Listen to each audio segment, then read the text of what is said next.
So the Rambam tells us that in the days of the second Beis Hamikdash, so the Greeks made gzeros on the Jewish people, decrees, and they tried to nullify their religion. One of the things that they did was that they did not allow them, it's really us, but them, because it was the Jewish people during that time, lasok to be involved in Torah over mitzvahs. And then the Rambam is Myrich, he explains at great depth and detail what exactly was happening, what the Gzeros were. Now, this idea that the Greeks didn't let the Jewish people involve themselves with Torah mitzvahs, so that's something that we're going to explain, hopefully, in a little bit better detail. Now, what does that mean? Usually, the expression is, we say, Lilmoy Torah, to study Torah, to teach Torah, or lekayem mitzvos, and to fulfill mitzvos. But what is this idea that the Yavanim, the Greeks, they wanted to argue, fight with the Jewish people. They didn't let them lasoik the Torah, to study Torah in depth. And they wanted to nullify the Jewish people's performance of mitzvahs. As we say in the Alanisim, lashkicham Torah sacha. They wanted to destroy the Torah, make us forget our Torah. And to remove us from following the mitzvahs. Okay, so let's see what we can do here to explain this lashon of lasaik b'Torah, that the Greeks wanted us to no longer be involved in the asek Torah. Let's explain what that means. Another explanation of what the word lasak b'Torah means. And then maybe once we know what it means, maybe we'll understand why the Yavanim wanted to get us to not do that, wanted to nullify that. Where else do you find the expression of asek being used in mitzvah performance? You find it in the Birchas HaTorah. The Torah tells us that the nusach is, our nusach, the Ashkenaz nusach is, it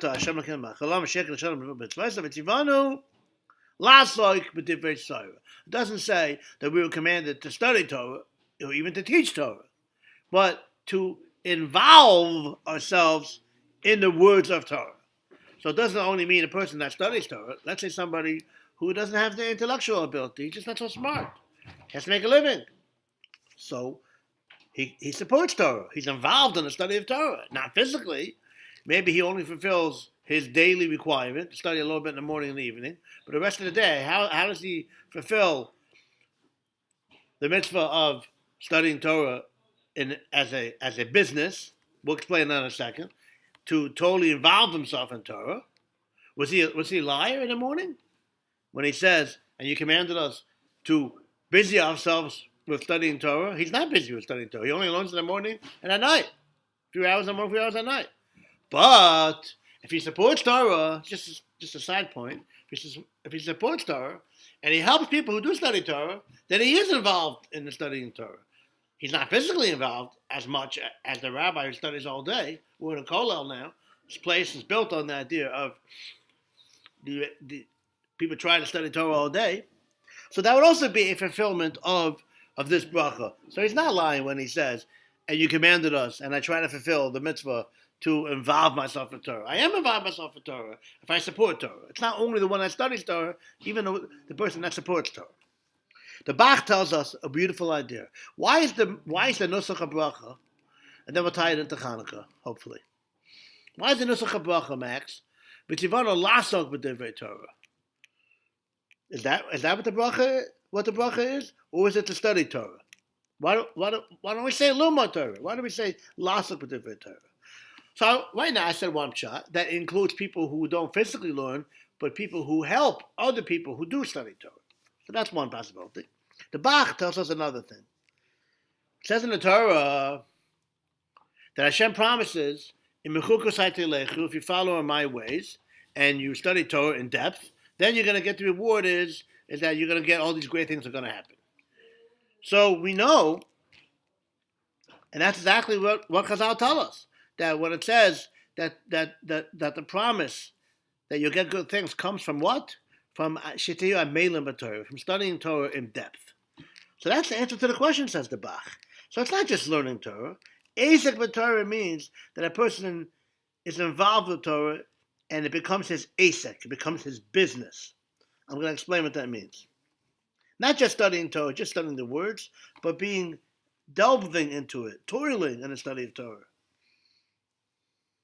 So what do you see? That the Milas HaTorah, this great idea of what Torah is studying the Torah Shabbal Peh, the oral law, not just reading the Psukim and Jacob did this and Abraham did that. No, it's the Torah Shabbal Peh, the oral law, and that's called Asik BaTorah, the involvement with Torah study, and that is studying it with a geschmack, studying it in depth to really understand it, and that's the explanation of Asik BaTorah.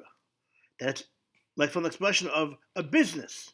A person that's involved in a business, they don't just, if you're just an employee, okay, 9 to 5, and then you're done for the rest of the day. The owner of the business is busy with it all the time. He doesn't just work 9 to 5. He's always thinking about the business, thinking about other ways to improve it, thinking of different tactics, different strategies to improve the business. It becomes something that you're busy with. The expression busy with, it becomes something of your own. When it's something which you're very involved with, then that's something that you spend a lot of time with. So that's why the bracha is lasok b'divrei Torah. It's not just to study Torah; it's to be involved in Torah study so much, like you treat it like a business. You treat it like it's something that you're involved with so much that just like the owner of a business is always thinking about his business. So that's the way we have to have a relationship with Torah. It has to be like a business. It's like something that we're always involved with and always thinking about different ways to improve. Okay, so that would explain the same idea, that Torah has to be a asik. So that's what the Rambam is telling us when he says that the Yevanim, they wanted to nullify us from being lasak b'Torah. It wasn't just that they didn't want us to study Torah. They might not have even had a problem with us if we actually did study Torah. The problem that they had was that they tried to get rid of our hashkafa. Our hashkafa is that Torah is an asik, is a business, it's something that we're always involved with. That's why we say in the Alanisim that we contrasted the relationship that the Jewish people had with the Yevanim during that time. One of them is Zaydim biyad oiskei sorasacha. Zaydim, the Rishayim, the wicked people, that they were taken over by us, by the Jews, people who were involved in studying Torah. Again, it doesn't say Zaydim biyad loimdei Torah. It says Zaydim, the wicked people, were defeated by the hands of the people who were involved in Torah. Not just people who studied Torah, but people whose Torah became their asik, their business, something that they were always involved with.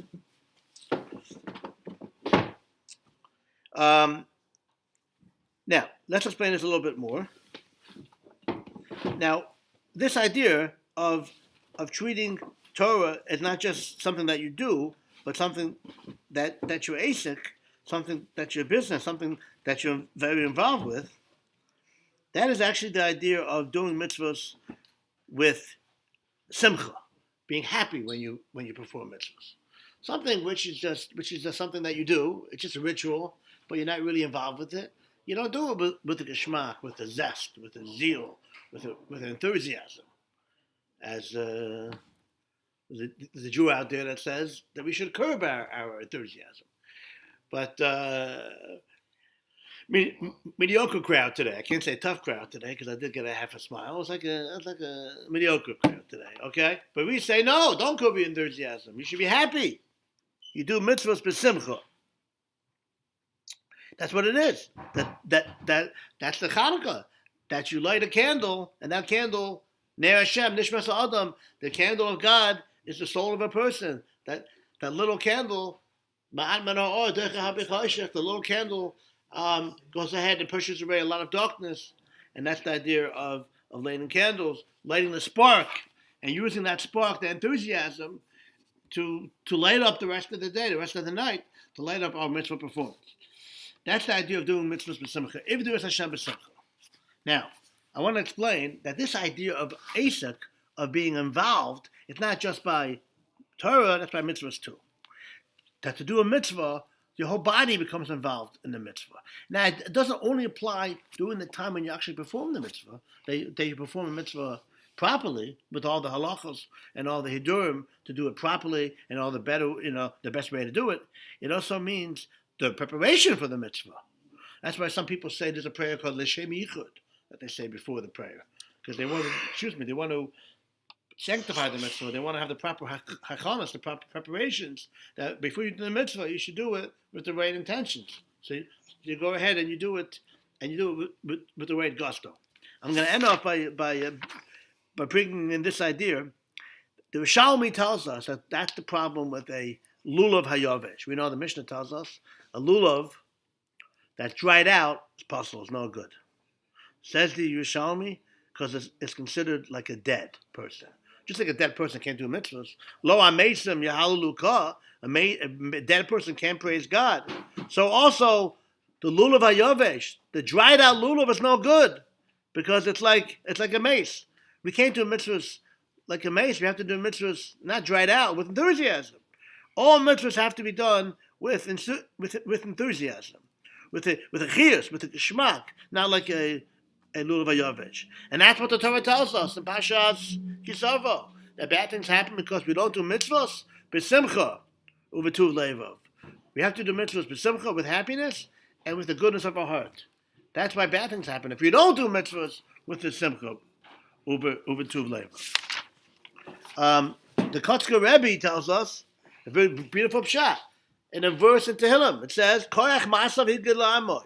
Simple pshat is that God tells over to his people the strength of his deeds. But no, says the Kotzker Rebbe, what is hidgid la'amoy? What does Hashem tell his people? How are we supposed to do mitzvos? Koyach masav. The masav that you do, our actions, our mitzvos, have to be done with koyach, have to be done with strength, have to be done with enthusiasm. That's how we do mitzvahs, with enthusiasm. And that was the idea. That's what the Yevanim wanted to destroy. They wanted us not to be involved. That's the lashon of asik. They didn't understand. They didn't understand the concept of a yid, that a yid's mitzvahs and Torah, that's our asik, that's our business. That's what they wanted to try to get rid of us. You know what your business should be? It should be business. It should be working. But no. The Torah Ashkafas, of course, we work. But our main work, what's our asik? What's our main chiyus? What do we live for? We live for Torah and mitzvahs. That's what the Yevanim wanted to get rid of us. But thank God, we were victorious over them, and we have the hashkafa that Torah and mitzvahs, that's really the real asik. I'm going to end by saying a pshat in what I said before. We said before, the simple pshat, that the reason why bad things happen is because we didn't serve God out of happiness and tuv levav and goodness of the heart. We did mitzvahs, but we didn't do it with simcha. Meroiv kol. Now I'm going to tell you a gevaldik pshat from the Arizal on these words. Meroiv kol. The simple pshat is that the reason why we didn't do mitzvahs with the simcha and goodness of the heart is because we had so much good. We had so much good. It's the nature of a person that when they have great things happen, they forget about God. What do I need God for? I have all these great things. Yeah, you forget about who gave you all the good things. That's a simple explanation. By Yishma, Yeshua, and by Yivot. That Yeshua, the reference to the Jewish people, once they became fat, meaning they became not literally fat, once they have everything, by Yivot, they kicked the nature of a person, about God. For a person that's rich, that has everything, sometimes they leave God. I don't need God to have everything. No. Says that Rizal, my wife called. What does that mean? Not my wife called from all the goodness because you had all these great things. The problem was you didn't have the simcha in your avodas Hashem. May wife call more than everything else. The simcha that you have to have in mitzvos is more than the simcha you have in gathering gold and silver and all these tremendous great pearls and great gems and diamonds. The simcha has to be matched. May rive call more than the simcha that you have when you acquire all these great things. Beautiful pshat from the Rizal. The simcha that we have to have in Torah mitzvahs is a greater simcha that we would have in than even gathering all this great money. Simcha has to be the greatest element in our Avodas Hashem mitzvahs, more than even gathering money.